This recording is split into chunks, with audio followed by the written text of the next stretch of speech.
around the globe, the earning estimates of American firms who do business abroad begin to flatten. Without these international consumers to buy their products, there are fewer sales, which means that inventories pile up. When there is more supply than demand, prices go down. Lower prices would normally cause demand to pick up, but in an uncertain economy people tend to postpone purchases. We see this tendency in the American economy with computer products where consumers believe that the prices will go down if they wait another 6 months, so they decide to hold off. This tendency causes further gluts in the market, which eventually leads manufacturers to slow production. They lay off workers, causing domestic consumption to fall further since there is less money to buy goods. These effects ripples throughout the economy and create a deflationary spiral that can lead to a recession or even a depression.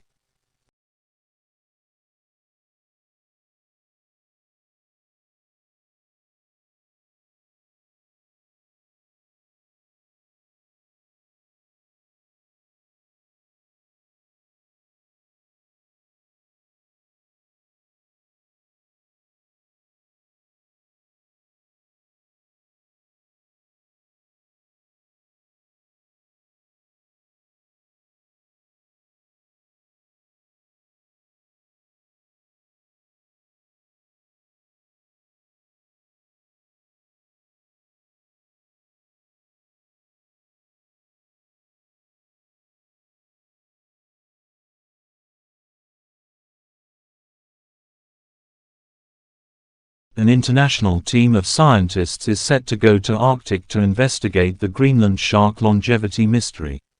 The shark is known to be the longest living vertebrate animal on the planet Earth. One of the members is Dr. Holly Shields, a physiologist and senior lecturer in the Faculty of Life Sciences at the University of Manchester. She will be the only British scientist in the team to study Greenland shark, which is believed to be the vertebrate animals and mammals with the longest living. The shark is reported to have lived for more than 200 years, and possibly close to or more than 400 years. The shark is both hunter and a scavenger, that feed on seals and other animals including polar bears and whales. It is also known as one of the largest sharks, reaching to 5.5 meters (18 feet), very close to the size of a great white. The research team is commissioned by the Greenland government and will conduct the research on board the multi-purpose research vessel Sanna, operated by the Greenland Institute of Natural Resources. The Greenland shark is estimated to be able to live for 400 years according to Science magazine. Professor Shields expects to gather sufficient data of Greenland shark, a top predator in the Arctic Sea.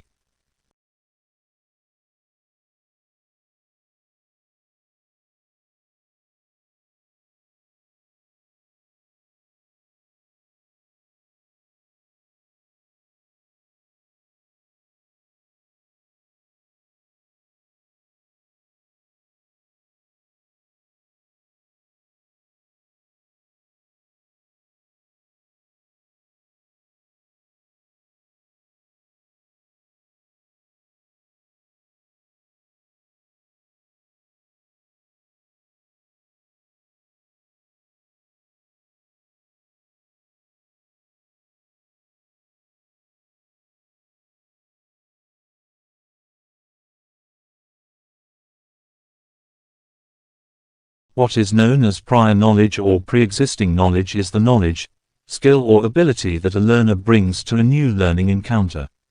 This includes all knowledge that is available before the learning event, and which has been gathered or developed by any means, and in any situation, including both formal and, quite often, informal learning situations.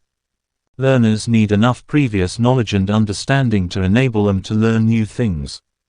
They also need help making links with new and previous explicit knowledge. It is considered to be valuable to go through a process of what has been called activating prior knowledge. Teachers often go through this process at the beginning of a new topic. They also use introductory strategies at the beginning of lessons which are continuations from previous lessons. In terms of the practicalities of teaching, this is a process of making children think about the topic or remember what has been covered already. In terms of theory, it is to do with activating particular schemas.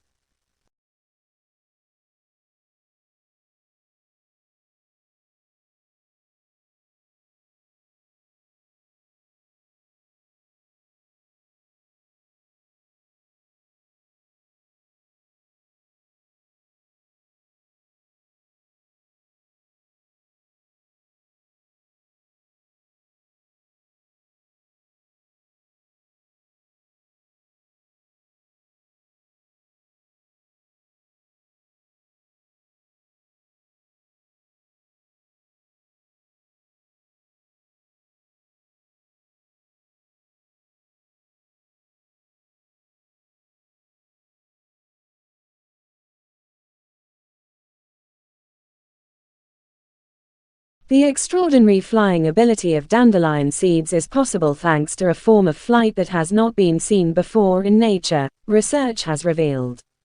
The discovery, which confirms the common plant among the natural world's best flyers, shows that movement of air around and within its parachute-shaped bundle of bristles enables seeds to travel great distances, often a kilometer or more, kept afloat entirely by wind power.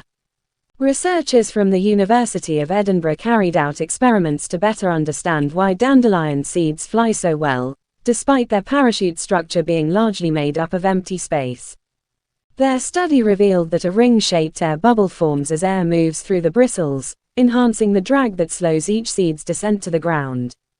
This newly found form of air bubble, which the scientists have named the separated vortex ring, is physically detached from the bristles and is stabilized by air flowing through it. The amount of air flowing through, which is critical for keeping the bubble stable and directly above the seed in flight, is precisely controlled by the spacing of the bristles. This flight mechanism of the bristly parachute underpins the seed's steady flight. It is 4 times more efficient than what is possible with conventional parachute design, according to the research.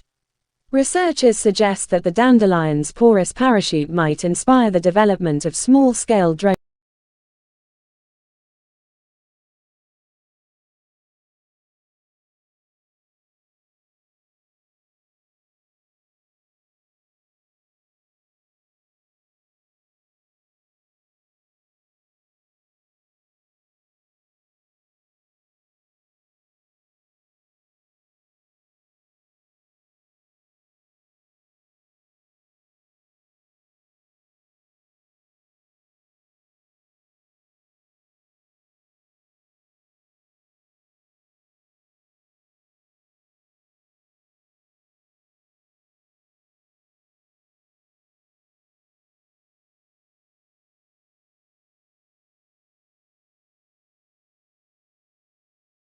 In its periodic quest for culinary identity, Australia automatically looks to its indigenous ingredients, the foods that are native to this country. There can be little doubt that using an indigenous product must qualify a dish as Australian, notes Stephanie Alexander. Similarly, and without qualification, states that a uniquely Australian food culture can only be based upon foods indigenous to this country, although, as Krall remarks, proposing Australian native foods as national symbols relies more upon their association with nature and geographic origin than on common usage. Notwithstanding the lack of justification for the premise that national dishes are, of necessity, founded on ingredients native to the country, after all, Italy's gastronomic identity is tied to the non-indigenous tomato, Thailand's to the non-indigenous chili. The reality is that Australians do not eat indigenous foods in significant quantities. The exceptions are fish, crustaceans and shellfish from oceans, rivers and lakes, most of which are unarguably unique to this country. Despite valiant and well-intentioned efforts today at promoting and encouraging the consumption of native resources, bush foods are not harvested or produced in sufficient quantities for them to be a standard component of Australian diets, nor are they generally accessible.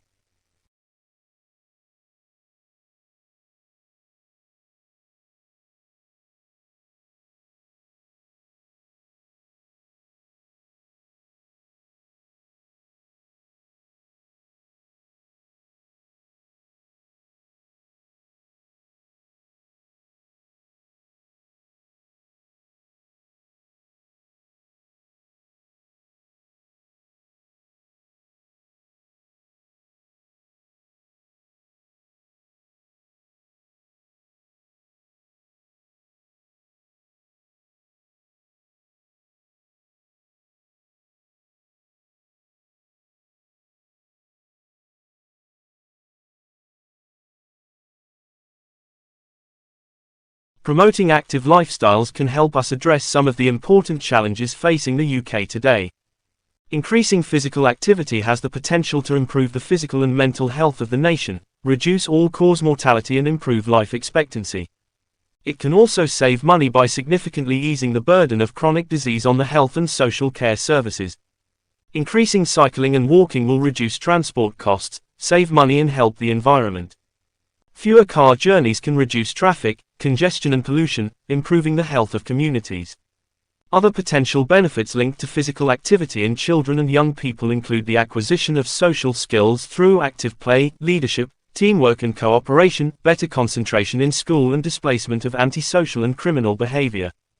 The importance of physical activity for health was identified over 50 years ago.